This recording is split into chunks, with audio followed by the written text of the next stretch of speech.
Welcome to University Academy YouTube channel.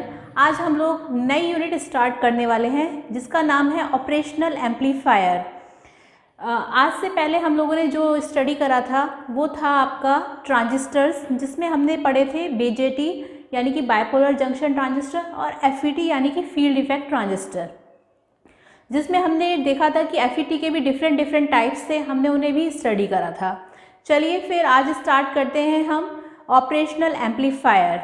Actually operational amplifier में amplifier जो है ये जैसा कि आप लोग जानते ही हैं, ऑपरेशनल एम्पलीफायर ठीक वैसे ही वर्क करेगा जैसे कि एक एम्पलीफायर वर्क करता था।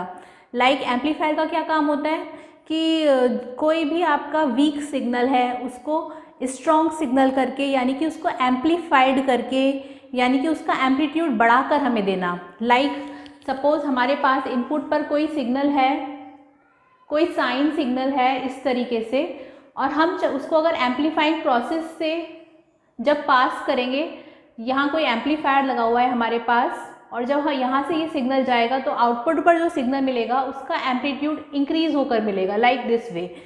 तो हम ये कह सकते हैं कि ये हमारा एम्पलीफाइड सिग्नल है और ये हमारा वीक सिग्नल था। यानी कि जो एम्पलीफायर होता है उसका काम होता है लो लेवल साउंड इंटेंसिटी को या लो लेवल सिग्नल को हाई लेवल साउंड इंटेंसिटी में या हाई लेवल सिग्नल में कन्वर्ट कर देना। तो ऑपरेशनल एम्पलीफायर का काम भी यहाँ उसी एम्पलीफायर की तरह है। एक्चुअली जब हम लोगों के पास in early days when digital computers are not there, that time जितने भी मैथमेटिकल कैलकुलेशंस होती थी like addition, subtraction, integration, differentiation, वो सारे ऑपरेशनल एम्पलीफायर परफॉर्म करता था। तो इसीलिए हम ये कह सकते हैं कि ऑपरेशनल एम्पलीफायर इम्पॉर्टेंट तो है ही हमारे लिए। क्यों? क्योंकि ये जितने भी मैथमेटिकल कैलकुलेशन हुआ करते थे अर्ली डेज में वो सारे यही परफॉर्म करता था। अब इतना इम्पॉर्टेंट ये जो एम्पलीफायर है इसका सर्किट सिंबल भी देख लेते हैं कि सर्किट सिंबल ऑफ, अच्छा इसे ऑपरेशनल एम्पलीफायर को ओपैम्प भी बोलते हैं। तो यहाँ पर मैं आपको सर्किट सिंबल बता रही हूँ ओपैम्प का, यानी कि ऑपरेशनल एम्पलीफायर का circuit symbol of op-amp. Actually op-amp जो है ये आपके AKTU सिलेबस के हिसाब से तो इम्पॉर्टेंट है ही, साथ साथ आपको ये भी याद रखना है कि ये आपके कंपटीशन एग्ज़ाम्स के हिसाब से भी फर्दर जो आप एंट्रेंस एग्ज़ाम्स देंगे उनमें भी ये बहुत यूज़फुल रहेगा। तो आपको जितना भी पढ़ाया जा रहा है आप उसको अच्छे से पढ़िए। चलिए फिर देखते हैं circuit symbol of op-amp. Op-amp का जो सर्किट सिंबल है वो इस तरह से रहेगा।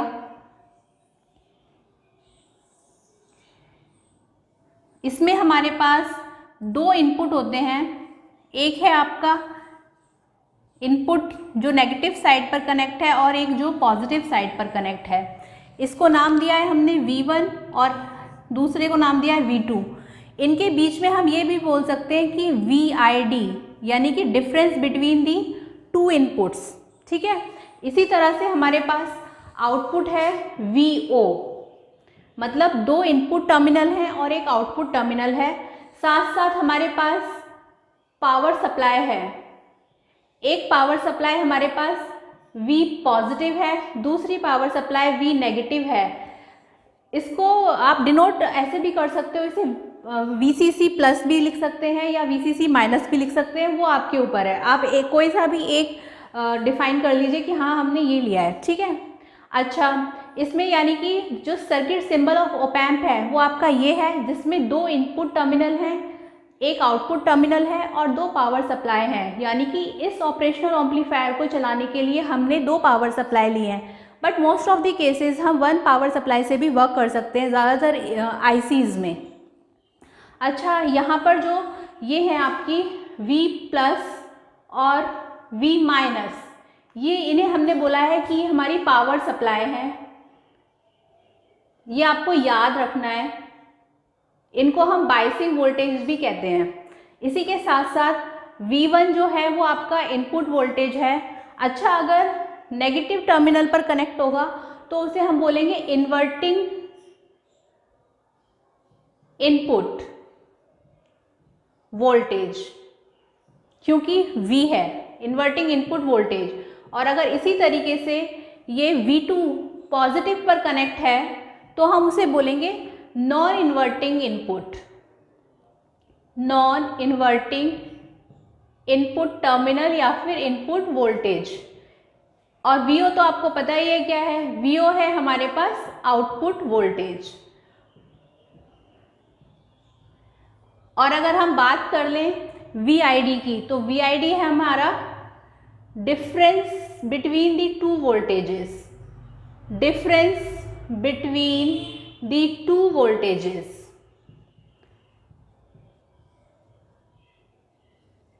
ठीक है, तो ये है हमारा सर्किट सिंबल ऑफ ओपैम्प। इसी के साथ साथ हम कुछ बेसिक्स और भी थिंग्स हैं उनको डिस्कस कर लेते हैं। लाइक अगर हम, ये आपको याद रखना है, मैं इसे रफ कर देती हूँ। अगर हम इसी डायग्राम के अंदर सपोज हम बात कर रहे हैं कि अगर हम V2 टर्मिनल को ग्राउंड कर दें और V1 पर हम वोल्टेज अप्लाई करें, उस टाइम सपोज V1 पर हम कोई साइन वेव अप्लाई कर रहे हैं, ठीक है, तो आउटपुट पर जो सिग्नल मिलेगा वो 180 डिग्री फेज शिफ्ट के साथ मिलेगा, कुछ इस तरह से। क्योंकि ये फेज शिफ्ट हो गया कितना, 180 डिग्री, आउट ऑफ फेस है ये। मतलब जब हमने नेगेटिव टर्मिनल पर, जिसे हमने इन्वर्टिंग इनपुट का है, उस पर जब हमने वोल्टेज सप्लाई साइन वेव दी है, तो आउटपुट पर जो हमें सिग्नल मिल रहा है वो हमें 180 डिग्री फेज शिफ्ट के साथ मिल रहा है। तो हम ये कह सकते हैं कि ये हमारा फेज शिफ्ट हो गया है। अब इसका जो आउटपुट हम निकालेंगे वो क्या आएगा आपका, ये हम बात कर रहे हैं इसकी इन्वर्टिंग एम्पलीफायर की। इसी में हम देख रहे हैं इन्वर्टिंग एम्पलीफायर। तो इसका जो डायग्राम है वो ऐसे ही बनाना है आपको, जो हमारा बेसिक सर्किट सिंबल है उसमें आप चेंजेस कर लोगे। मतलब इसे आप हटा दो, बाकी सब सेम रहेगा। हेडिंग आ जाएगी inverting amplifier as it is, बाकी सब कुछ। अब इसमें क्या है, इनपुट जो हमने यहाँ पर A को let suppose A is our open loop gain. ये हम फर्दर अभी डिस्कस करेंगे कि ओपन लूप गेन और क्लोज लूप गेन क्या होता है। फिलहाल आप याद रखिए कि ओपन लूप गेन वो गेन होता है जिसमें कोई फीडबैक नहीं है। फीडबैक क्या होता है, अगर कुछ आउटपुट का पार्ट आपका वापस इनपुट पर जा रहा होता तो हम उसे फीडबैक कहते, लेकिन ऐसा यहाँ नहीं है, इसलिए हमने ओपन लूप गेन का है। चलिए क्लोज लूप भी बता देते हैं। अगर वो फीडबैक पार्ट वापस जा रहा होता आउटपुट का इनपुट पे, तो हम उसे बोलते हैं क्लोज लूप गेन। तो यहाँ पर हम ओपन लूप गेन डिस्कस कर रहे हैं because there is no feedback. तो यहाँ पर अगर हम आउटपुट वोल्टेज निकालेंगे इन्वर्टिंग एम्पलीफायर के लिए, तो आउटपुट वोल्टेज आएगा हमारा A और वोल्टेज है आपकी V1 माइनस पे। तो ये आपका आ रहा है आउटपुट वोल्टेज, ठीक है। नेगेटिव साइन हमें यहाँ पे शो कर रहा है कि हमारे पास 180 डिग्री का फेज शिफ्ट है। इसको हम बोलते हैं इन्वर्टिंग एम्पलीफायर। अगर हम डिस्कस करें नॉन इन्वर्टिंग एम्पलीफायर, तो हम देख लेते हैं सेकंड वन है हमारा नॉन इन्वर्टिंग एम्पलीफायर। इसमें क्या होता है, इसमें हम यहाँ पर इसी में थोड़े चेंजेस कर लेते हैं। यहाँ पर अब हम क्या करेंगे, इस V2 टर्मिनल को जिसको ग्राउंड करा था वहाँ पे हम वोल्टेज सप्लाई देंगे। नाउ V1 टर्मिनल को हम ग्राउंड कर देंगे कुछ इस तरह से, ठीक है। अब इनपुट पर यहाँ पर हम साइन वेव देंगे V2 पर, जो कि हमें आउटपुट पर मिलेगी, क्योंकि ये नॉन इन्वर्टिंग है। जैसा कि इसका नाम बता रहा है, आउटपुट पर हमें विदाउट एनी फेज शिफ्ट मिलेगा, यानी कि एज इट इज हमें साइन वेव मिल जाएगी। यानी कि हम कह सकते हैं इसमें हमारे पास 0 डिग्री का फेज शिफ्ट है। आप यहाँ से अगर आउटपुट निकालना चाहेंगे तो वो भी हमारा आ जाएगा। आप इसे ऐसे भी याद रख सकते हैं, जो इन्वर्टिंग था उसमें आउटपुट इन्वर्ट हो गया था, मतलब उल्टा हो गया था, और नॉन इन्वर्टिंग मतलब नॉन इन्वर्ट। नॉन इन्वर्ट मतलब कोई अपोजिट नहीं हुआ, जैसा दिया वैसा एज इट इज हमें मिल गया। अब नॉन इन्वर्टिंग एम्पलीफायर में अगर हम डिस्कस करें कि हम इसका आउटपुट वोल्टेज निकालें, तो वो क्या आएगा, वो आपका आएगा output voltage A into V2। क्यों, क्योंकि हमारे पास वोल्टेज सप्लाई हमने V2 दी है और ए हमारा ओपन लूप गेन है ही। तो ये हो गया आपका नॉन इन्वर्टिंग एम्पलीफायर। इसी में हम डिस्कस कर लेते हैं डिफरेंशियल एम्पलीफायर। ये सारी कंडीशन हम अभी आइडियल एम्पलीफायर के बारे में पढ़ रहे हैं। जब हम प्रैक्टिकल के बारे में पढ़ेंगे तो कुछ चेंजेस आएगा। इसी में हम देख लेते हैं डिफरेंशियल एम्पलीफायर। डिफरेंशियल एम्पलीफायर में हम क्या करते हैं, हमारे पास दोनों इनपुट टर्मिनल्स पर हम वोल्टेज सप्लाई देते हैं। नेक्स्ट है हमारा डिफरेंशियल एम्पलीफायर। इसमें हम यहाँ पे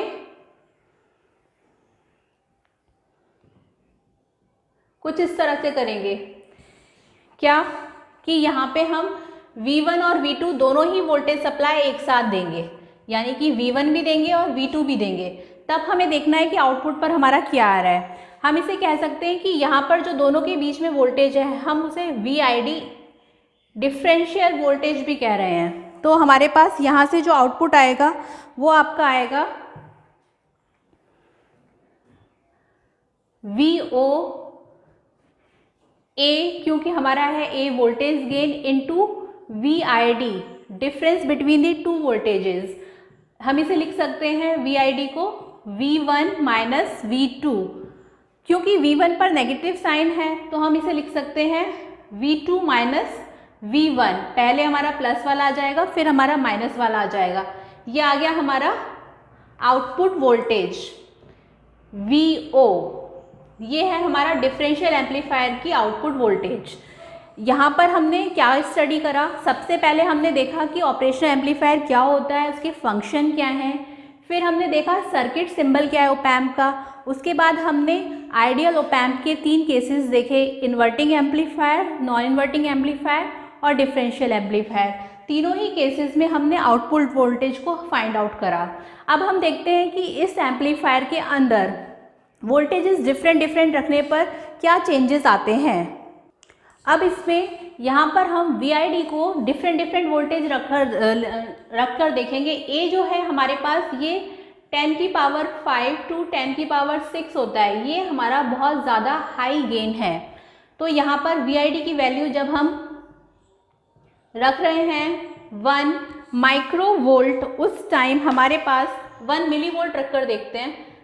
1 मिलीवोल्ट कितना होता है, 10⁻³ वोल्ट। ये आप लोगों को पता है। इसको यहाँ रख देंगे और गेन सपोज हमारे पास 10 की पावर 5 है, तो हम ये कह सकते हैं कि आउटपुट वोल्टेज यहाँ से हमारा कितना आ जाएगा 100। 10 की पावर 5 इंटू 10 की पावर -3 100, तो आउटपुट वोल्टेज आ गया हमारा 100 वोल्ट। बट अगर हम VID को 1 वोल्ट रखते हैं,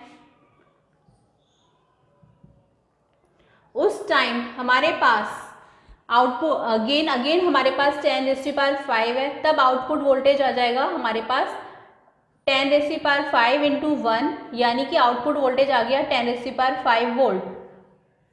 एक टाइम 1 वोल्ट रखने पर हमारा ये आ रहा है और 1 मिली वोल्ट रखने पर हमारे पास ये आ रहा है। But practically this is not possible. Why? Because हमारे पास ये रेंज जो है वो within power supply voltage range के अंदर होनी चाहिए। अगर नहीं है तो ये हमारा पॉसिबल नहीं है। तो ये हमने प्रैक्टिकल इसमें कर देख लिया कि यहाँ पर पावर सप्लाई का क्या रोल है। ठीक है, ये तो रहा हमारा बेसिक। हमने आइडियल ऑपरेशनल एम्पलीफायर में जो 3 एम्पलीफायर डिस्कस करे उनके बारे में। अब हम ज़रा इनके बारे में देख लेते हैं। अब हम देख लेते हैं application of op amp. I hope आपको ये क्लियर हो गया होगा। इसके जो नोट्स हैं वो आप डिस्क्रिप्शन बॉक्स से डाउनलोड कर सकते हैं। नेक्स्ट है आपका एप्लीकेशन ऑफ ओप एम्प, यानी कि operational amplifier.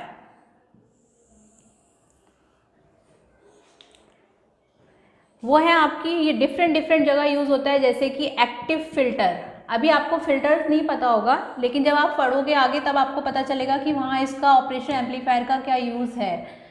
Second one is oscillators.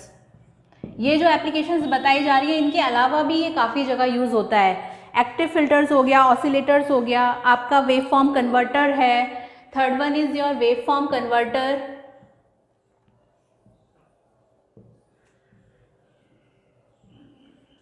Fourth one is your ADC and we can say DAC. ADC मतलब analogue to digital converter and DAC मतलब डिजिटल टू एनालॉग कन्वर्टर। ये आपकी applications हैं op-amp की। चलिए फिर अब आगे फर्दर डिस्कस कर लेते हैं कुछ इसकी प्रॉपर्टीज़ के बारे में कि इसकी क्या क्या प्रॉपर्टीज़ होती हैं। एप्लीकेशंस बहुत हैं लेकिन अभी फ़िलहाल आपको ये याद रखनी है एग्ज़ाम पॉइंट ऑफ व्यू से। नेक्स्ट हेडिंग है हमारी पहले हम प्रॉपर्टीज़ जानने से पहले हम ओपैम्प का इक्विवेलेंट सर्किट देख लेते हैं कि वो कैसा बनता है, जो कि एग्ज़ाम में बहुत बार पूछ लिया जाता है कि draw the equivalent circuit of op amp. तो वो होगा आपका equivalent circuit of op amp by same operational amplifier.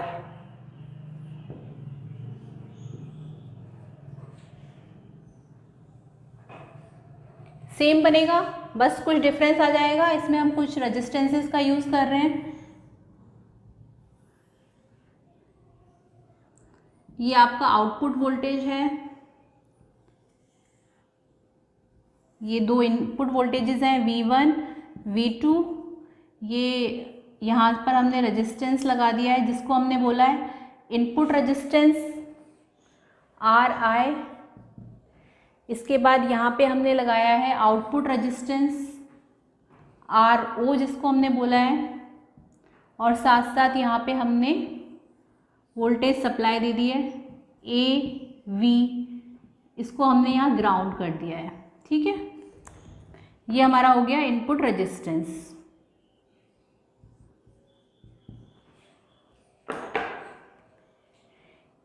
कोई सी भी नाम दे दो, ये नेगेटिव दे दो, ये पॉजिटिव दे दो, ये हो गया AVD। VD आपका इन दोनों के बीच का डिफरेंशियल वोल्टेज है। ये है हमारा इक्विवेलेंट सर्किट ऑफ ओपैम्प, जिस पर दो इनपुट के बीच में लगाया हुआ है हमने इनपुट रेजिस्टेंस, आउटपुट पर हमने लिया है आउटपुट रेजिस्टेंस। Ri को हम यहाँ बोल रहे हैं, बाकी सब आप जानते हैं, बस ये याद रखिएगा कि Ri है यहाँ पे इनपुट रेजिस्टेंस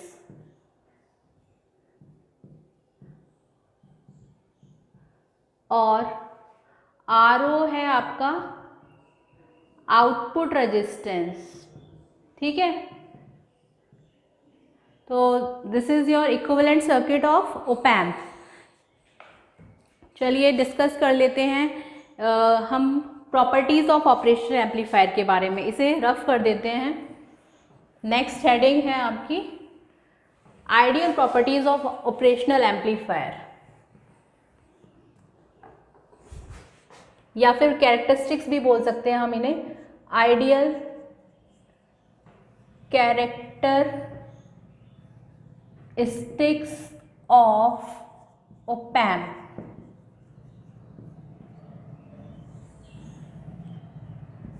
पहला है आपका input resistance. Ideally input resistance जो है वो बहुत ज़्यादा होता है, वो इनफाइनाइट होता है, तो हम इसे कह सकते हैं इनफाइनाइट। अगर इनपुट रेजिस्टेंस इनफाइनाइट है तो इसका मतलब ये है कि अगर आप यहाँ पे इनपुट पर जो रेजिस्टेंस दे रहे हो और उसकी वैल्यू अगर आपकी इनफाइनाइट है तो इसका मतलब यहाँ पर कोई करंट ओपैम्प के अंदर नहीं जाएगा, करंट ऊपर से या नीचे से फ्लो कर जाएगा। आइडियली अगर इनपुट रेजिस्टेंस इनफाइनाइट है तो ओपैम्प के अंदर कोई करंट नहीं जाएगा, I इक्वल टू 0 होगा यहाँ पे, I इक्वल टू 0। ठीक है, इनपुट रेजिस्टेंस अगर इनफाइनाइट है तो आइडियली। सेकंड है हमारा आउटपुट रेजिस्टेंस जो होता है वो हमारा 0 होता है। Output resistance is 0। इसका क्या मतलब है कि अगर हमारा आउटपुट रेजिस्टेंस 0 है, इसको हम इस तरीके से बोल सकते हैं कि op amp shift output to the load. अगर आउटपुट रेजिस्टेंस 0 होगा तो जो भी आउटपुट होगा वो सीधा का सीधा शिफ्ट हो जाएगा टू दी लोड। ठीक है, थर्ड है आपका बैंडविड्थ जो होती है वो इनफाइनाइट होती है। किसमें? आइडियल ओपैम्प में। अब इसका क्या मतलब है कि बैंडविड्थ इनफाइनाइट है? इसे हम ये कह सकते हैं कि अगर इनफाइनाइट बैंडविड्थ है तो it support all the frequencies from 0 hertz to 100 hertz, 0 hertz से लेकर के 100 हर्ट्ज़ के बीच में जितनी भी हमारी फ्रिक्वेंसीज़ होंगी उनको ये सपोर्ट करेगा। अगर हम आइडियल ओप एम्प की बात कर रहे हैं, जब हमारी बैंडविड्थ इनफाइनाइट है तब, ठीक है। नेक्स्ट है हमारा ओपन लूप गेन, वो हमारा क्या रहेगा, जिसको हम ए से भी डिनोट करते हैं, यहाँ पर ऐसे लिख देते हैं। गेन हमारा इनफाइनाइट है, आइडियल ओप एम्प की कैरेक्टरिस्टिक का एक ये भी एक पार्ट है। इसका क्या मतलब है कि अगर हमारा गेन इनफाइनाइट होगा तो हम ये कह सकते हैं कि यहाँ पे इफ़ V1 0 V2 0, तो हम ये कह सकते हैं कि आउटपुट भी हमारा 0 होगा, ठीक है। नेक्स्ट है हमारा स्लीव रेट। स्लीव रेट ये भी हमारा इनफाइनाइट होता है। स्लीव रेट के बारे में हम अभी और आगे डिस्कस करेंगे। फिलहाल आप ये याद रखिए कि स्लीव रेट का मतलब होता है how fast op amp is able to reach to its final value, ठीक है। How fast op amp is able to reach its final value, इसका मतलब होता है कि ये हमारा स्लीव रेट है, और जो इसकी यूनिट होती है वो होती है हमारी वोल्ट पर माइक्रो सेकेंड, ठीक है। ये हम अभी फर्दर आगे डिस्कस करेंगे। नेक्स्ट है आपका CMRR, मतलब कॉमन मोड रिजेक्शन रेशो, ये भी हमारा आइडियली इनफाइनाइट होता है। तो आपको फिलहाल ये 6 पॉइंट्स याद रखने हैं कि हमारे पास आइडियली इनपुट रेजिस्टेंस इनफाइनाइट रहेगा, output resistance 0, bandwidth infinite, gain infinite, slew rate infinite और CMRR इनफाइनाइट रहेगा। अब प्रैक्टिकली क्या होता है वो भी हम देख लेते हैं यहाँ पे।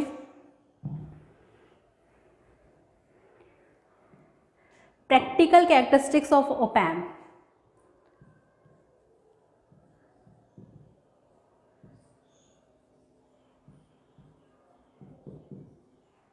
Of op amp, practically input resistance, इसको हमने RI से डिनोट करा है। ये हमारा होता है कुछ मेगा ओम्स में, हम बोल सकते हैं कि ये होता है हमारा मेगा ओम्स। इसको आप ऐसे ही लिखो, इनपुट रेजिस्टेंस है हमारा, कुछ भी वैल्यू हो सकती है, हम कह रहे हैं मेगा ओम्स में रहता है, ठीक है।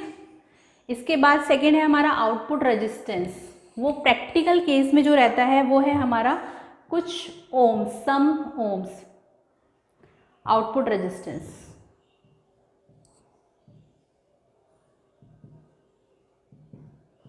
ठीक है। नेक्स्ट है हमारा बैंडविड्थ। बैंडविड्थ जो है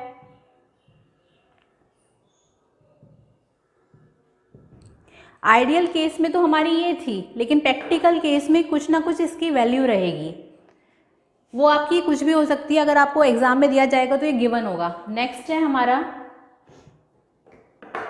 स्लीव रेट, गेन भी कुछ ना कुछ रहेगा, पहले गेन ही ले लेते हैं ताकि आपको याद करने में आसान रहे।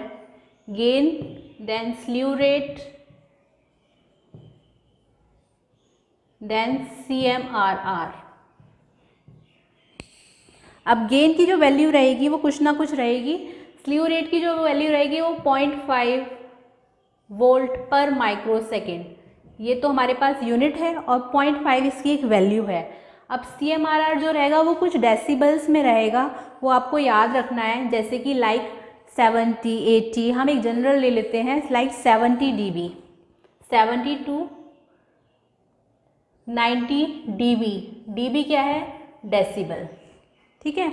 एक और पॉइंट इसमें आप याद रखेंगे, वो है आपका व्हेन इनपुट वोल्टेज, जब आपका इनपुट वोल्टेज 0 होगी तब हमें कुछ ना कुछ आउटपुट पर वोल्टेज मिलेगी, तो हम उसे कहते हैं ऑफसेट वोल्टेजेस, ठीक है। तो यहाँ हम ये कह सकते हैं कि कुछ ना कुछ आउटपुट पर ऑफसेट वोल्टेज रहेगी, उसको आप मत डिस्कस करिए। आप अगर एग्जाम में आता है 5 मार्क्स में, तो आप ये 6 पॉइंट आइडियल के और 6 पॉइंट प्रैक्टिकल के डिस्कस कर लेना। बाकी हम इसमें और जो है वो फर्दर क्लासेस में डिस्कस करेंगे ही। आपको बस ये याद रखना है कि इनपुट रेजिस्टेंस बहुत ज़्यादा हाई होगा तो इसका मतलब है कि ओप एम्प के अंदर कोई करंट नहीं जाएगा। ओप एम्प में कोई करंट नहीं जाने वाला है जब इनपुट रेजिस्टेंस बहुत ज़्यादा हाई होगा। दूसरा आपको याद रखना है कि इसके अंदर लो आउटपुट रेजिस्टेंस है तो जितना भी आपका आउटपुट है वो एज इट इज़ लोड पर शिफ्ट हो जाएगा। अगला आपको जो याद रखना है वो याद रखना है गेन। गेन हमने पढ़ ही लिया है। गेन हम जानते हैं क्या होता है। गेन होता है आपका output voltage divided by input voltage. ये गेन का फॉर्मूला है और हम इसके बारे में जानते हैं कि गेन जो है हमारा प्रैक्टिकली बहुत ज़्यादा हाई होता है, जो कि हम लेकर चल रहे हैं 10⁵ टू 10⁶। ठीक है, तो आज की क्लास में हमने ये सारा जितना भी डिस्कस करा है ऑपरेशनल एम्पलीफायर, ये आपके लिए काफ़ी यूज़फुल है। और अगर आपको हमारे ये वीडियोज़ अच्छे लग रहे हैं तो आप इन्हें ज़्यादा से ज़्यादा लाइक, शेयर और सब्सक्राइब करें। Thank you.